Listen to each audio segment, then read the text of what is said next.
Selon vous, encore un vrai ou faux, les enfants de 2 à 11 ans au Québec sont exposés à 20 000 messages publicitaires de malbouffe à la télé par année. Qui croit que c'est vrai?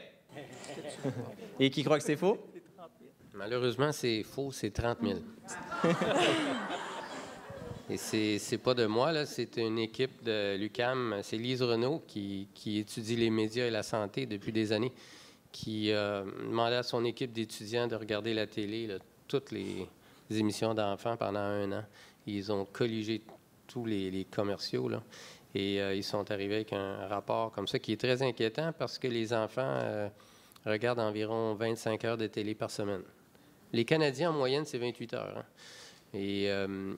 Et normalement, il y a une loi au Québec qui interdit la publicité aux heures d'écoute des enfants pour la malbouffe, mais elle n'est visiblement pas respectée. En 2011, les Nations unies ont tenu un sommet. C'était la 2e fois dans l'histoire que les Nations unies se réunissaient, les chefs d'État, pour parler d'une maladie ou de maladies. La première fois, c'était en 2000 pour le sida, au moment où l'épidémie faisait rage.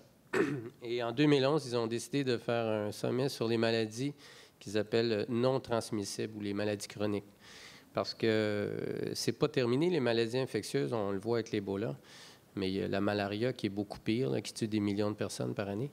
Mais c'est quand même rien comparé aux maladies non transmissibles. Maintenant, la Chine, le tueur numéro 1, c'est les maladies cardiovasculaires. Numéro 2, c'est les cancers. Puis ça touche les Chinois là, dans la force de l'âge entre 30 et 60 ans. Pour vous donner une idée, il y a 300 millions de fumeurs en Chine.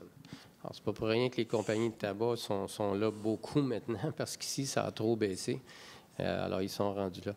Ces maladies-là, ce que la directrice, Dr. Chan, disait, c'est dommage parce que ce sont des maladies essentiellement évitables. Alors, moi, j'aurais jamais osé dire 75 à 80 pour les cancers, mais pour les maladies cardiovasculaires, c'est clair. C'est 90 évitable. Il n'y a pas de raison de faire une maladie coronarienne dans le fond, là, quand on y pense, parce que c'est essentiellement une maladie liée à nos habitudes de vie.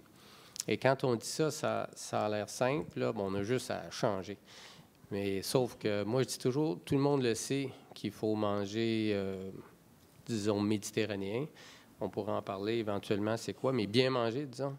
Faire un peu d'exercice, pas fumer. Mais comment ça fait que les gens ne le font pas? Comment ça fait que les gens ne bougent pas beaucoup? C'est pas parce qu'ils sont pas intelligents.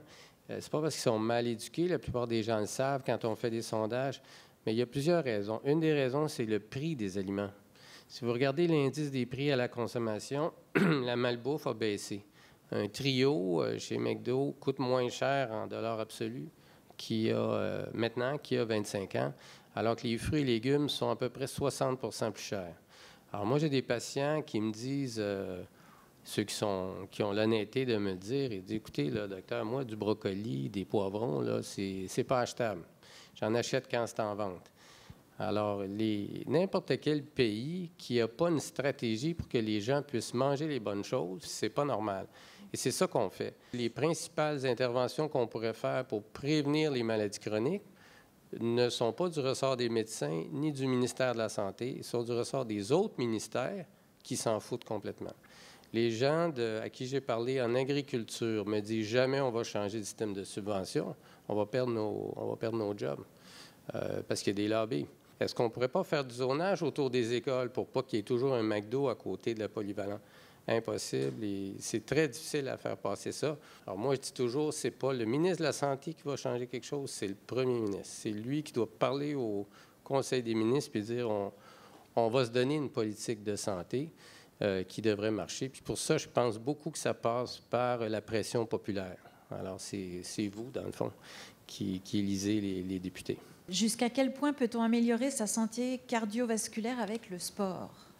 Si vous faites de l'activité physique, pas du sport, là, juste de l'activité physique comme marcher, on a toujours dit 30 minutes de marche par jour, ça va baisser votre risque cardiovasculaire d'environ 30 à 40 %. Et la bonne nouvelle, c'est qu'il y a une étude par les Taïwanais qui a suivi 400 000 personnes pendant une quinzaine d'années.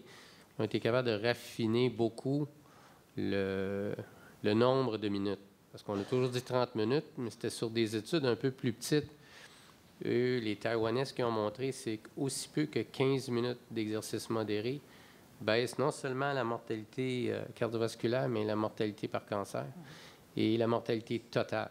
Donc, c'est intéressant. Et ça, 15 minutes de marche, c'est intéressant parce que c'est pas mal à la portée de tout le monde. Surtout qu'on sait maintenant qu'on peut le fractionner en 3, c'est aussi bon. Alors, on peut faire 3 fois 5 minutes. Avant, on dit « Ah non, il faut que ça soit continu. » Pas vrai. Ça peut être fractionné. Si vous regardez les bienfaits de l'exercice, on le dit toujours, c'est devenu un cliché, il n'y a pas une pilule comme l'exercice. S'il y avait une pilule comme ça, ça serait extraordinaire. Ça affecte à peu près tous les aspects du corps humain, incluant les yeux, le cerveau, même la dégénérescence maculaire. On a appris récemment qu'elle est retardée chez les gens qui font de l'activité physique. C'est vrai pour l'ostéoporose, c'est vrai pour le cancer du côlon, etc., etc. La réponse, c'est si vous voulez diminuer votre risque cardiovasculaire, première chose, pas fumer. Deuxième, manger méditerranéen, on pourra en parler. Faire de l'exercice et puis vous diminuez votre risque d'environ 80 % en faisant seulement ça. Alors, c'est quoi l'alimentation méditerranéenne? C'est bien simple. Ah, on ne le dit pas. Alors, il faut vous le dire. Je pense que les gens le savent un peu, mais la base, c'est des fruits et légumes. 5 à 6, 10 portions par jour. Beaucoup de fruits et légumes, des noix, des légumineuses. Pourquoi? Parce que c'est des protéines qui remplacent très bien la viande. On n'est pas obligé de manger de la viande tous les jours. Alors, des légumineuses remplacent la viande et les noix. Comme protéines animales, si vous en voulez, parce qu'on pourrait aussi parler d'être végétarien, il y a aussi des avantages, mais sans aller jusque-là, un peu de poisson, un peu de viande blanche, de la viande rouge le moins souvent possible, mais pas l'éliminer complètement si vous ne voulez pas, et pas de sucre ajouté. Bien, bien important. Parce que c'est très toxique, non seulement pour le diabète, etc., le poids, mais aussi pour les maladies cardiovasculaires, contrairement à ce qu'on pensait. Le problème du stress, c'est de le mesurer. Puis, il y a un cardiologue canadien très connu qui s'appelle Salim Youssouf à McMaster, que je connais bien, puis lui, il ne croyait pas à ça du tout, du tout. Puis, il a fait une grosse étude qui s'appelle Inter-Heart, Inter pour international. Fait qu'il a étudié 29 000 personnes, la moitié qui avait eu un infarctus, l'autre moitié qui n'avait pas, puis ils étaient toutes bien matchés pour tout le reste, là. Donc, il pouvait les comparer. Puis, il a décidé de mettre un questionnaire de stress là-dedans.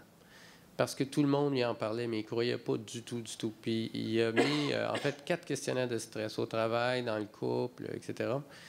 Et puis, il a mis ça en disant, ça ne coûte pas cher, puis on aura les résultats. Et puis, il a trouvé ce que tout le monde trouve, là, la sédentarité est un facteur de risque, le tour de taille, l'hypertension, tout ça, le tabac. Puis, à sa grande surprise, le stress était aussi puissant que tous les autres. Et il est tombé en bas de sa chaise. Il a même fait un article spécial juste là-dessus. Il ne sait pas le mécanisme, mais il n'a pas prétendu savoir le mécanisme. Alors, premièrement, on ne sait pas exactement le mécanisme. On a toutes sortes d'idées.